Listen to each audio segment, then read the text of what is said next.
Jung Hoo Lee's 2024 season was basically over before it got started, and it played a big role in derailing the Giants' season last year. And so here we are in spring, and he's got a back injury. He goes and gets an MRI. Doesn't sound good. The results are in, though.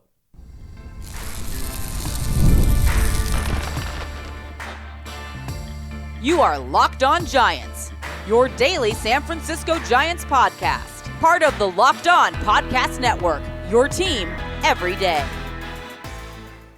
Hello and welcome to Locked On Giants, part of the Locked On Podcast Network, where it's your team every day. My name is Ben Kaspick, and on the show we provide daily episodes Monday through Friday, talking about the San Francisco Giants in a way that's data-driven and rational, but also simple, passionate, and accessible to all. I'm a former contributor for the baseball statistics and analysis websites Beyond the Box Score and RotoGraphs. I've been podcasting about the Giants since 2015, hosting this show since prior to the 2019 season, and I'm a lifelong Giants fan. Thank you for making Locked On Giants your first listen every day. We're free and available wherever you get your podcasts, including YouTube, so check us out there if you have not already, and please hit that subscribe button wherever it is that you're following the show. Today's episode is brought to you by Game Time. Download the Game Time app, create an account, and use code LOCKEDONMLB for $20 off your first purchase. And coming up on today's show, the first thing I want to get into is Jung Hoo Lee and the status of this back injury. And so the status is he slept on it wrong. And yet, so it was seeming like not a big deal, but then it wasn't recovering enough or quickly enough to the point where he got an MRI.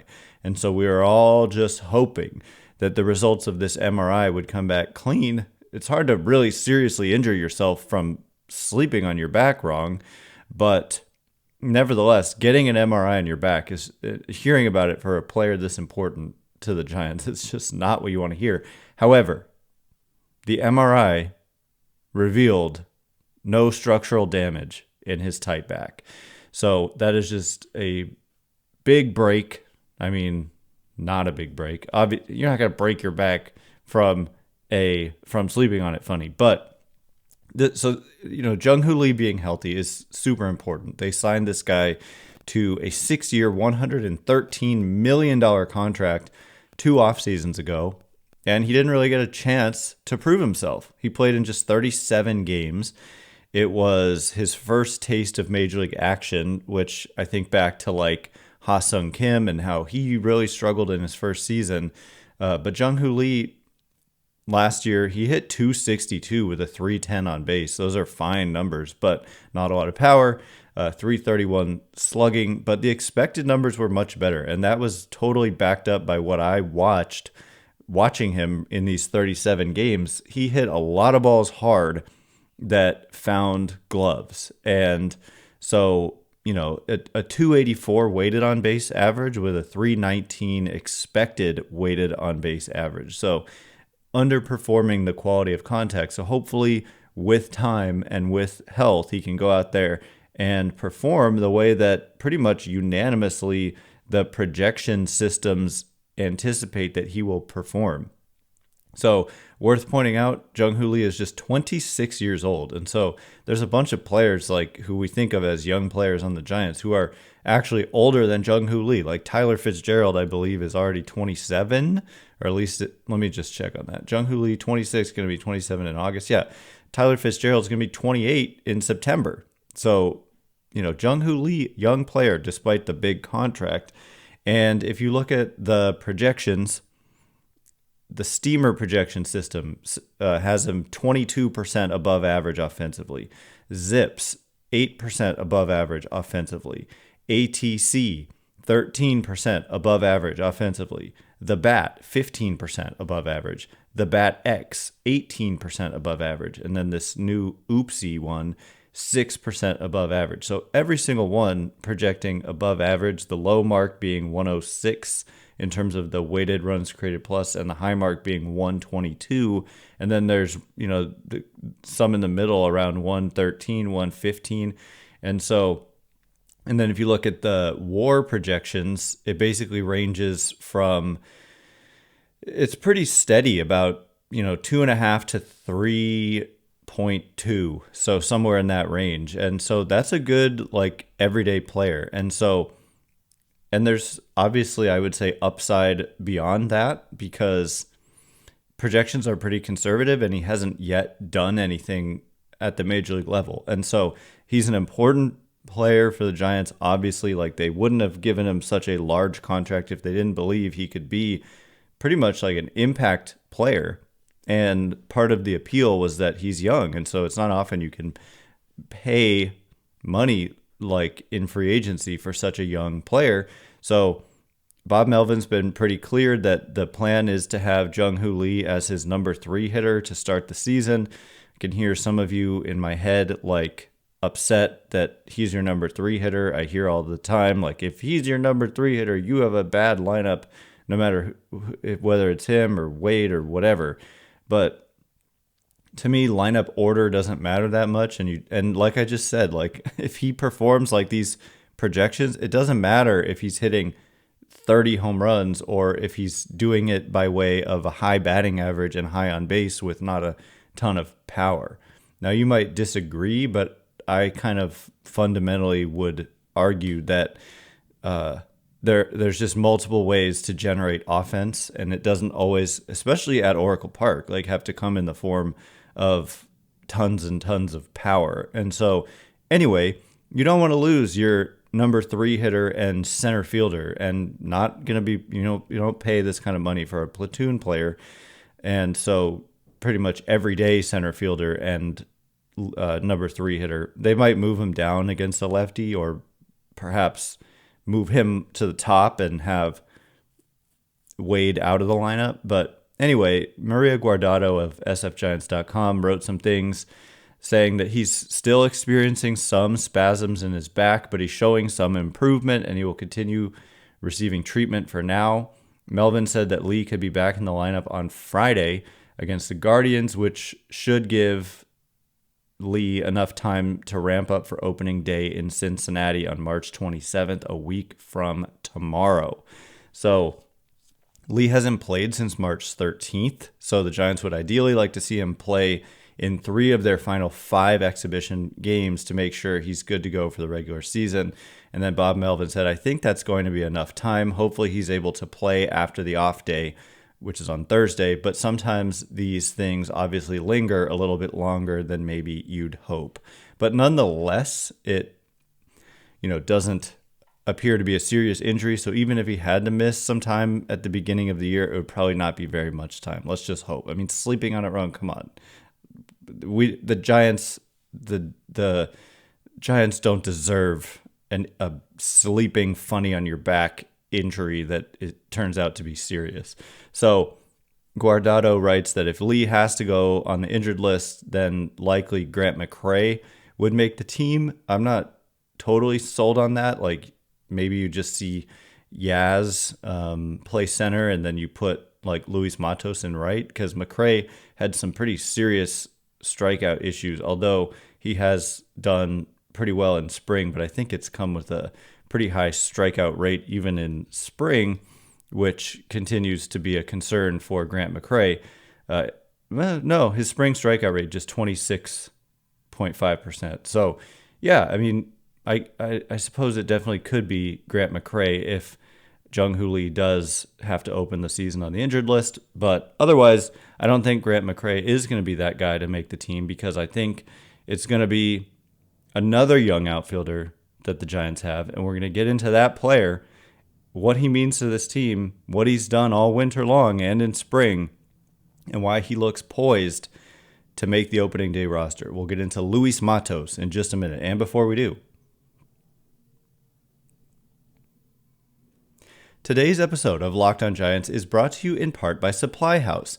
Get the supplies you need from the site that's made for the skilled trades, Supply House. Whether you're in plumbing, HVAC, or electrical work, Supply House is the reliable way to order products online. Their easy-to-use website is packed with helpful resources and the latest product info to help you get the job done right. Plus, with a complete inventory of over 200,000 parts from 400-plus top brands, you'll find exactly what you need delivered fast from coast to coast.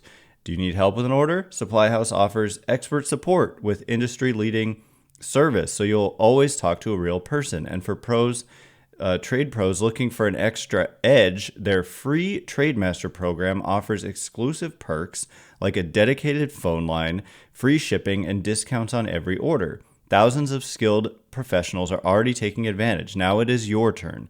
Join the TradeMaster program today at supplyhouse.com/TM and start ordering plumbing, HVAC, and electrical supplies with just a few clicks.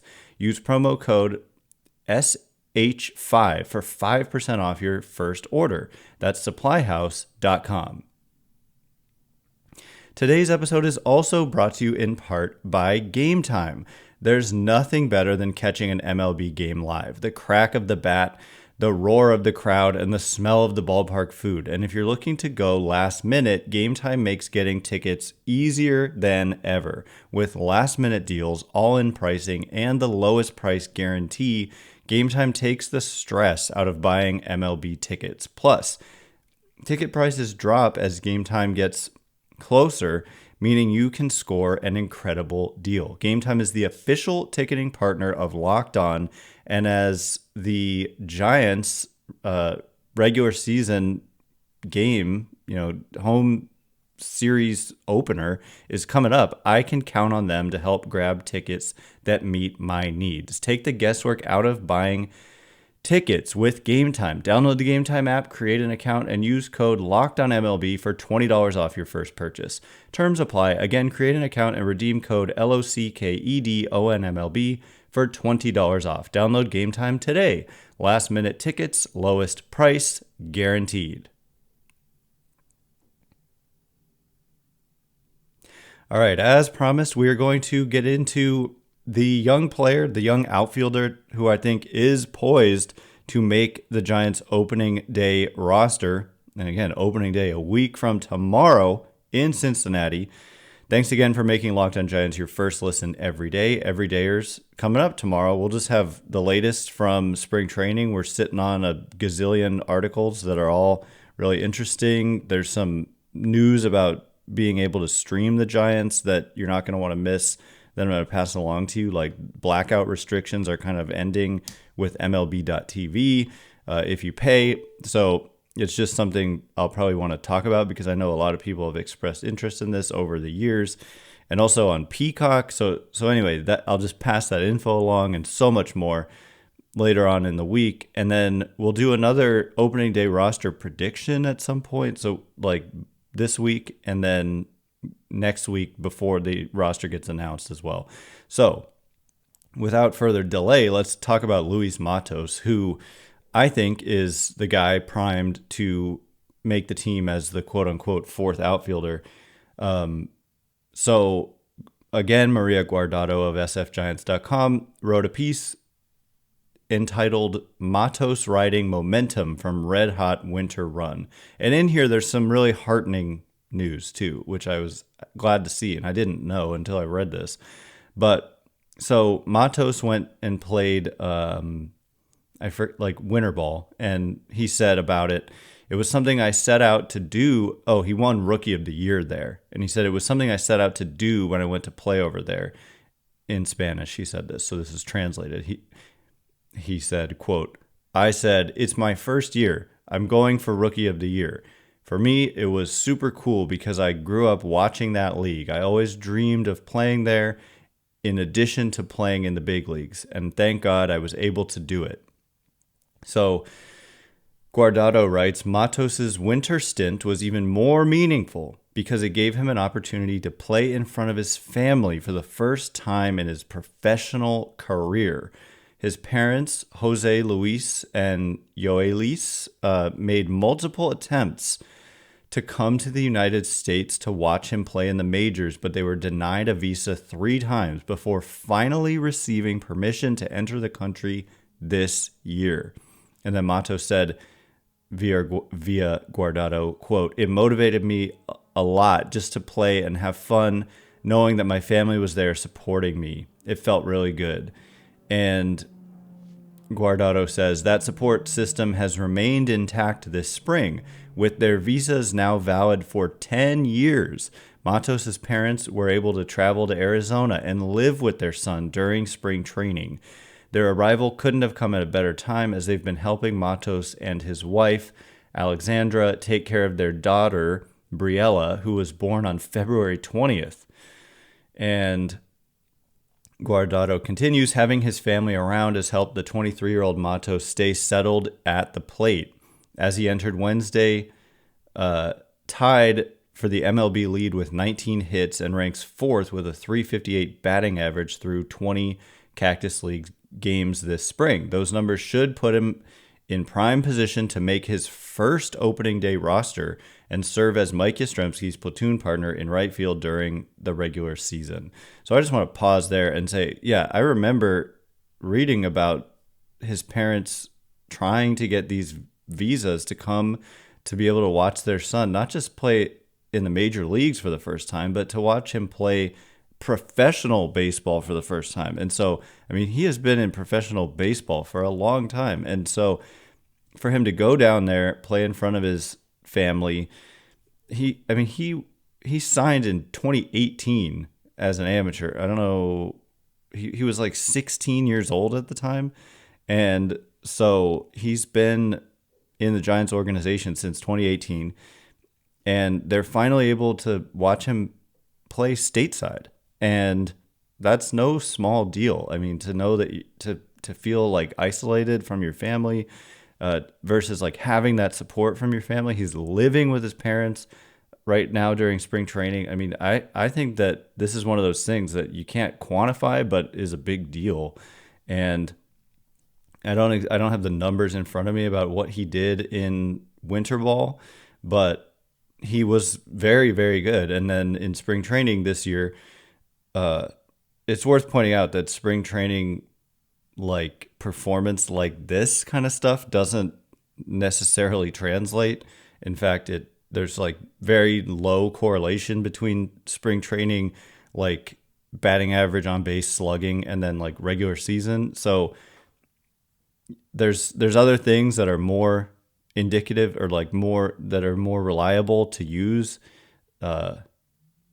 than this. So it's kind of irrelevant that he's been good in spring training offensively, because it's just proven that it doesn't translate. There's just not a strong correlation between spring numbers, like these kinds of numbers, and regular season numbers, like these kinds of numbers. But anyway, he has hit very well, and he did very well in winter ball, and he did very well when he was called up last year. He won Rookie of the Week.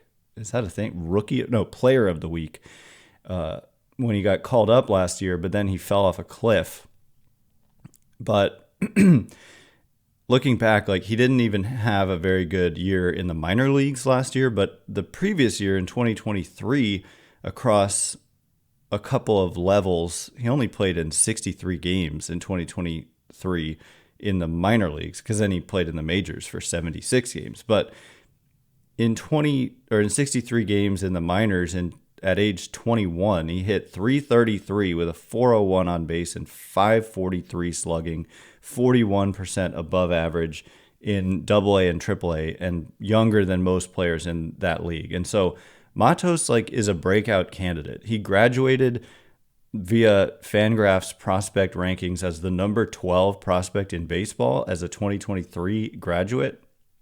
And so these are the kind of guys where they're not technically prospects anymore, but because they're not rookie eligible anymore, he's played 121 major league games, 409 major league plate appearances, been about 25% below average offensively, and yet there's still quite a bit of room for improvement.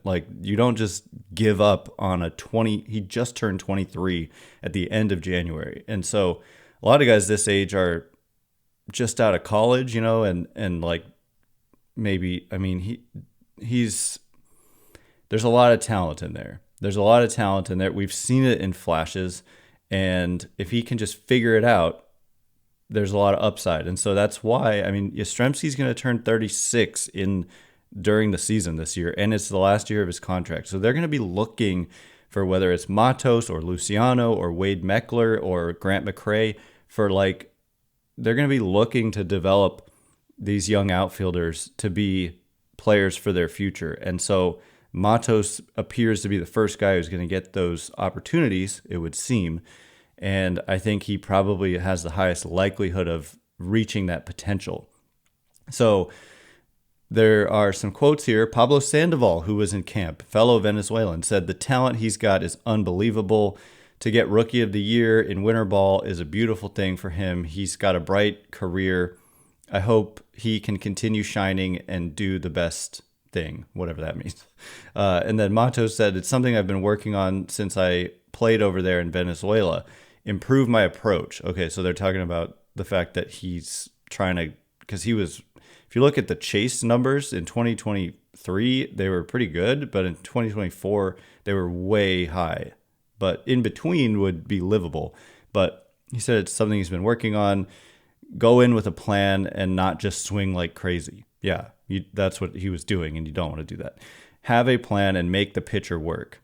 And then Bob Melvin said he's getting better pitches to hit, and that's always going to be, for him, the most important thing, not chasing too much. Last year, when he was getting good pitches to hit, he went crazy, and then all of a sudden he was a little bit too aggressive. Even though he hasn't walked a lot, we've seen him take some first pitches. We've seen him get a little bit deeper in counts. I think that's a progression for him. Because, yeah, the spring walk rate is only 3.6%, but he's also doing damage. And so it doesn't necessarily, like, if you're getting pitches to hit and putting them in play, which he does, his strikeout rate's just 7% in spring, which is very low. And yeah, I mean, that's part of the appeal of Matos is low strikeout rates. And so you're not always walking if you're hitting the cover off the ball when you're up there. So, yeah. So anyway, I'm excited about Matos. I'm really glad to hear that his parents have a 10-year visa. So they're going to hopefully just stay here for the next 10 years and watch what could be a good career for this young player. And it definitely, he has a chance to be a breakout player in 2025 for the Giants. So coming up in just a minute, we're going to talk more about some young players, including Bryce Eldridge, who was supposed to be featured in this kind of whatever they call it, I forget, but game where the Giants' best prospects are featured, but he didn't play. Why? We'll get into it in just a minute. And before we do, today's episode of Locked On Giants is brought to you in part by Just Ingredients. When it comes to fueling your body, quality matters. That's why Just Ingredients is changing the game with clean, high-quality products designed to support better health and peak performance. Just Ingredients offers an NSF-certified line of protein powder, electrolytes, pre-workout, and creatine, all rigorously tested to ensure they're free from substances banned by major athletic organizations. Just Ingredients has also partnered with two-time MVP Bryce Harper, who trusts their NSF-certified sports line to fuel his training and recovery. I love that Just Ingredients prioritizes wholesome, nourishing ingredients without the artificial junk, which I don't put in my body. Whether you're recovering after a workout or need an energy boost, their grass-fed whey protein and pre-workout deliver real results. Visit justingredients.us and use code LOCKEDONMLB for 20% off. And for more wellness tips, follow @just.ingredients on Instagram. The NCAA tournament is here, and so is the bracket breakdown. Locked On Podcast Network and Amazon Fire TV channels are teaming up to deliver NCAA tournament coverage like never before. Watch studio shows featuring former players and Locked On's local experts as they guide you through every upset, buzzer beater, and bracket matchup. Stream it all for free on Amazon Fire TV channel. Search Bracket Breakdown to see it all for free. It's your team every day.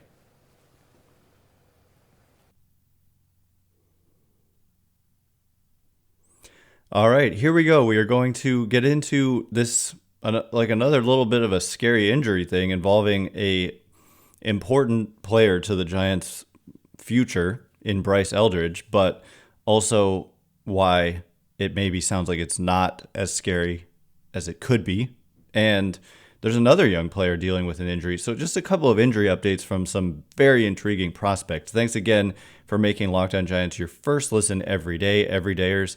Coming up later on this week, we've got a ton of content for you, including you can now watch the Giants by purchasing a like $20 a month streaming package. So very interesting stuff. And Joey Lucchesi, his chances of making the team and why they're high, and so much more. So anyway, courtesy of Alex Pavlovich, who wrote on March 15th, this article called Giants Notes, Top Prospect Eldridge Dealing with Wrist Inflammation. So that's not what I wanted to see when we got the roster and lineups for this. I keep forgetting what it's called. And it was in the article and I didn't copy it down, but it was just the spring breakout game. Okay. So every team I think had one and your top prospects get featured. It's a cool thing the league is kind of doing, but we wanted to see Bryce Eldridge, and he didn't play. And when the Giants announced he was down with wrist inflammation, it was just not what you want to see. So Pavlovich wrote, quote, Eldridge is dealing with a left wrist injury that has sidelined him for the past 2 weeks. He said he was feeling pain when swinging, but every test the Giants did came back clean, and he started swinging off a tee on Saturday. The Giants will be extremely careful with a player who could hit in the heart of their lineup for years to come. Eldridge said he hasn't been told yet if he's headed for AA or AAA to start the year, as the focus right now is simply getting the inflammation out of his wrist and getting back up to speed. He said he wasn't sure yet if he will be fully cleared by the start of the minor league season in early April.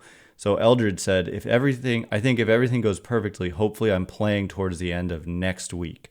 So this was on the 15th, which was, when he said next, that was over the weekend. So I don't know if he meant the end of this week, or if he meant the 15th was on Saturday. So by the end of next week, hopefully he means by the end of this week, but I'm not sure. If it was the end of next week, then for sure he wouldn't be ready for the start of the minor league season. So I think he meant this week. When he said next week on a Saturday. Anyway, and possibly Pavlovich talked to him on Friday. I don't even know. Anyway, continuing on through this article, Pavlovich noted that the first baseman watched the spring breakout game, which ended in a tie from the dugout. He was disappointed he had to skip the showcase, but he said he was excited to watch his young teammates, many of whom he feels are underrated. So there's this whole other article that, again, we have that I'm sitting on, about Eldridge's comments on the Giants farm system he thinks being underrated. And, I'd listen to a guy like this who's so talented at such a young age. He says, quote, we kind of get bashed for our players and our farm system. We see that. They're ranking us down low. And I think a lot of us are going to catch some people off guard this year. The guys I've played with, we stack up with any minor league team we ever went against. I don't know why we don't get more credit than we get, but we're going to surprise some people for sure. And then Pavlovich adds, the Jorge Soler trade was meant to get the Giants out from under that contract, also Luke Jackson's, but they also might end up getting a big leaguer out of the swap. So I had mentioned this the other day, how it's just another kind of savvy trade by Farhan Zaidi, but I did also mention he's the one who signed Jorge Soler and Luke Jackson, so let's not get carried away. But Pavlovich says third baseman Sabin Ceballos was the prospect acquired, and he hit .295 with 7 homers in 32 high A games after joining the Giants organization. Ceballos has appeared in 10 Cactus League games this spring as a backup and is 4 for 8 with a homer and 4 walks. He tied the spring breakout game with a 2-run double to dead center, where it's like 430 feet to dead center there at Scottsdale Stadium in the bottom of the 8th. And then Eldridge said, he's unbelievable. He's such a great player, and he's just got that swag and that confidence. You can tell he knows he belongs. He's had some good hits up at the big league level, meaning in spring, when he gets the chance there. Just watching him play, I have no doubt he's going to be a great player for a long time. And then lastly, this update about an injury, Pavlovich says, along with Eldridge, the Giants had to scratch outfielder Dakota Jordan from their original spring breakout roster. Jordan was facing Logan Webb in a minor league game earlier this month when he felt some wrist discomfort after swinging at a sinker. Dang it, Logan. He has been sidelined by a contusion, but it's not considered serious. Okay, good. Jordan is a tremendous athlete who was taken in the fourth round out of Mississippi State last year and signed a deal well above slot. After losing out on their second and third round picks because of free agent additions, the Giants went for upside with Jordan, who some scouts felt had the best bat speed in last year's draft class. This spring, Jordan is trying to slow it down. The 21-year-old said he is standing more upright at the plate and is focused on dialing it back. He described it as a 50% approach. Wow, you can still hit with 50% swing. You must really have some good bat speed. He said, I've got the quick bat, the quick twitch. I don't need to be all jumpy and everything. For me, whatever I'm hitting, I kind of sit back and relax. Whenever I'm hitting, sorry. It's something I've learned even in my cage routines. So, yeah, Dakota Jordan is another player to watch because exactly what Pavlovich said there. A tremendous athlete. A lot of scouts believe there's a ton of ceiling, a ton of risk, like that it doesn't materialize or whatever, but there's real upside. And so you take a swing like that, and I'll never complain in the draft on a player like that. So anyway, that is all the time we have for today. Thanks again for making Locked On Giants your first listen today. For your second listen, check out the Locked On Fantasy Baseball podcast with hosts Dominic Martino and Matthew Ane. MLB fantasy draft season is here. Be the most informed fan and set yourself up for a league win. Find Locked On Fantasy Baseball on YouTube or wherever you listen to podcasts. Once again, I'm Ben Kaspick. Check me out on Twitter or X at Ben Kaspick, Kaspick. If you like this show, please consider rating it or leaving a review. It helps me out so much. So thank you in advance, and thanks to everyone who's done so already. I can't wait to be with you again tomorrow. Thanks again for listening today. You are now Locked On Giants.